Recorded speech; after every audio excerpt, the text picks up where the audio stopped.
Hello ladies and gentlemen, and welcome back to my channel for another Sideshow Collectibles 1/6 scale figure unboxing and review video.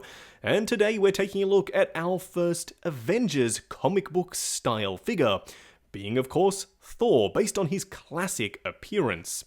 Now the reason I picked this up, I actually spoke about it in a live stream recently, but because Hot Toys is going and doing Iron Man and War Machine in their comic style appearances, I thought, hey, I'm gonna need a few more Avengers. Luckily, Sideshow have done Thor, Punisher, Deadpool, Captain America, Red Skull. They've got a whole host of characters already available on the market that, in my opinion, will really nicely complement that Hot Toys Iron Man. So of course, I had to go ahead and pick up Thor. If he is still in stock with Sideshow, I will include the link down in the description below. What we are going to do now though is get the box laying flat in the light box and do the unboxing. And here we have the box art for Thor. It's in line with all of the other comic book Sideshow figures, and it's simple enough. I really like it. An image of the figure right up here on the front of the box in this blue scale motif. Now you do have some comic book artwork down the bottom, but we also do have even more comic book artwork on the inside here. The box art for Sideshow figures has actually become one of the things that I look forward to most about these unboxing videos, is because I get to appreciate all of this beautiful work. Now honestly, it's something that Sideshow doesn't really have to do, but I'm glad they do. You can see even more on the inside here, a bunch of super classic Thor artwork. I really like that one right there. Now, of course, I've already taken a look at the X-Men on the channel, so it kind of makes sense that a Thor character would be next. Now, I will be reviewing the rest of the Avengers-style comic book figures that Sideshow have released in due course. But here we have Thor himself. And I have to say, first in-hand impressions are pretty darn positive. He does feel like a fairly chonky, weighty boy, but we'll talk about him more in just a second.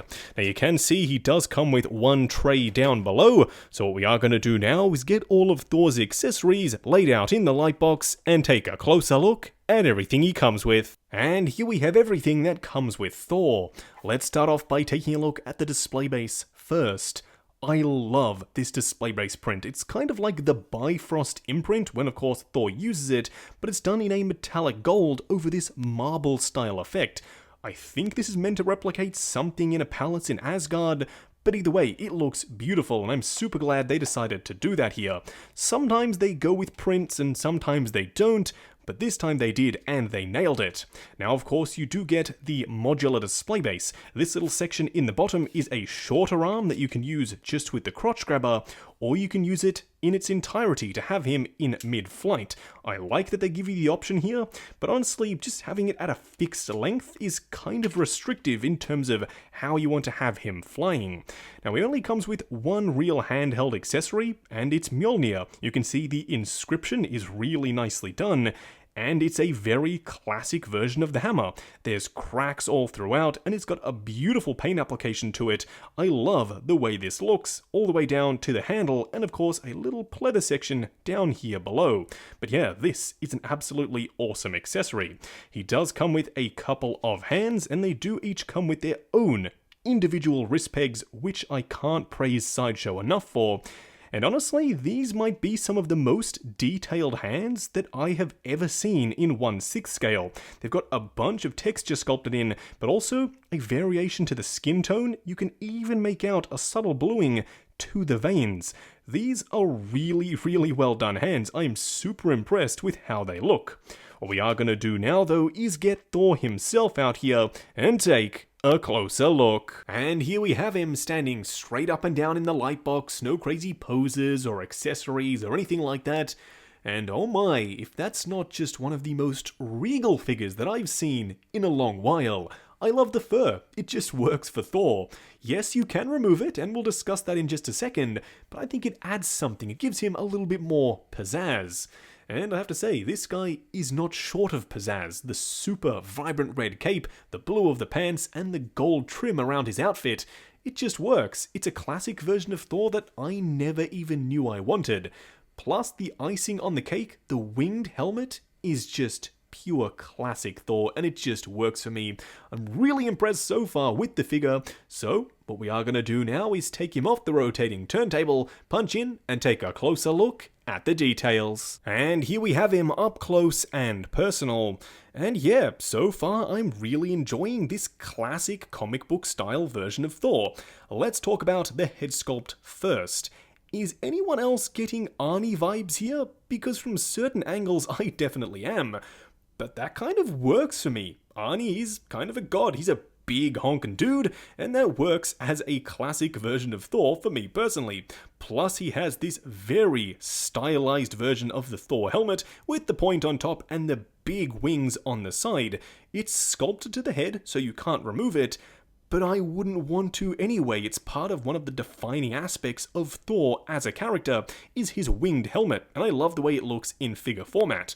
The sculpt itself is really nicely painted, and I love the wrinkles around the edges. It does make him look kind of regal and Norse godlike, so I'm really impressed with the sculpt.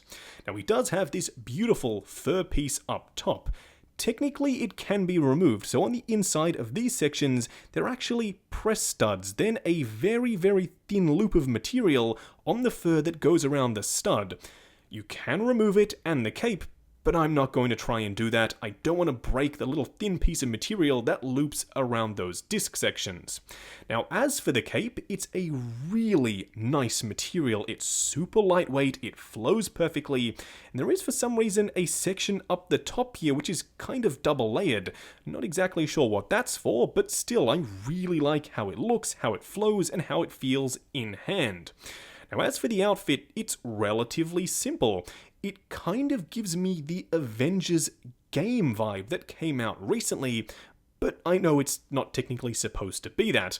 It's a very classic style Thor with this black pleather piece and the yellow trimming around the edges. It is all tied up on the edges there as well, with just a little bit of string. The discs are also separate sections, so they can move around just a little bit when you get to posing, and a Thor style logo for the belt. Now coming down to the pants, they are a nice sort of jean style blue, which perfectly complements, in my opinion, the rest of the outfit. And lastly, coming down to the boots, you can see a bunch of sculpted in wraps and a split cut boot design. Now I quickly want to talk about the arms here. They don't afford you a huge range of motion, and in my opinion, they aren't anywhere near big enough for Thor. Therefore, I am tempted to try an M35 body switch onto this guy, but let me know in the comments, would that be too big? Would that be a little bit weird to see? I think it would work quite nicely for Thor here, but I'm only going to do it if y'all think that's something that's a wise choice. Overall though, even on the standard body, so far I'm still really liking this Thor. Now for a quick side-by-side comparison, here we have the comic book version of Thor standing alongside the comic book version of Cyclops. I really like the way this looks. It's an awesome comparison, and it's an awesome display option to have your X-Men with your Avengers. This line is honestly getting better and better for me. Sideshow, y'all have really impressed me with your comic book style figures. Yes, we are getting the Hot Toys Iron Man and the Hot Toys War Machine. That means this collection is only going to get more awesome.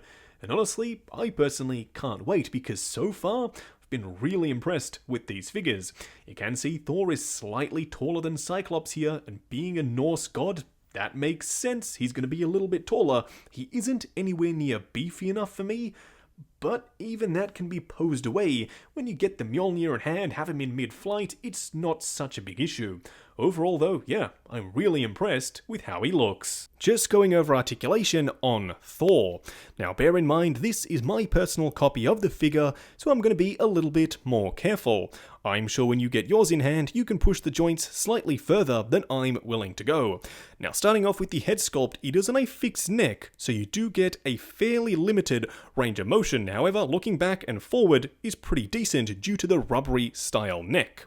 The arms themselves go out to about there. They will go forward the full way on ratchets, and you do have a butterfly joint up there as well. You have a single bend at the elbow, which incorporates a swivel, and of course a regular 1/6 scale style joint for the wrist. As for the torso, it does have a bunch of pleathery style material on it, so it is a little bit more restricted with crunching and swiveling, but you do get slightly more range at the lower joint. You do have the legs going forward to about there, going out to about there on ratchets, swivel at the upper thigh, double bend at the knee, and of course a regular 1/6 scale style ball joint for the ankle. Just wrapping up on the Sideshow Thor. Now, going into this, I'd never seen this Thor in person before. I didn't know what to expect other than a few images that I'd seen online, and I wasn't all that excited. But now, at the end of this video, yeah, I really like him. There's something about a super simple version of Thor that's back to basics that just works for me. It's comic book style, but it's not based off any one particular piece of artwork. It's kind of a mix of various different styles all come together in 1/6 scale, and it works really well. I love the head sculpt, even though it gives me Arnie vibes. I love the helmet and the long hair. That's all one sculpted piece. That means you don't have to futz with a helmet that's falling off all the time, and you don't have to mess with rooted hair. Then the outfit. It's sensational. I love the fur, I love the material choice on the cape, and the rest of it comes together really nicely as well. The hammer is pretty much flawless, the inscription is awesome, and it's really nicely detailed. The only thing that I might just complain about is the body. It's a little bit too thin for Thor. He's supposed to be a god, a big, beefy boy, but this one comes across a little bit too skinny. I will potentially upgrade it to a Phison M35. I've seen people do it online and it looks spectacular. So yeah, I'm very tempted. Let me know if that's something you'd like to see though, down in the comments below. If this guy is still available from Sideshow, I will include the link down in the description below. If you are looking to get the comic book version of Iron Man, don't wait. Get this guy before he's impossible to find when that comic book version of Iron Man comes out. These Sideshow figures are going to get really, really tricky to get a hold of. If you are heading down to the description though, why not check out the link to 6 Scale Network, the awesome Facebook group. Come along, chat figures, share photos of your collection, and of course, see what's coming up next on the channel. Like, comment, and subscribe, and we'll catch you in the next video.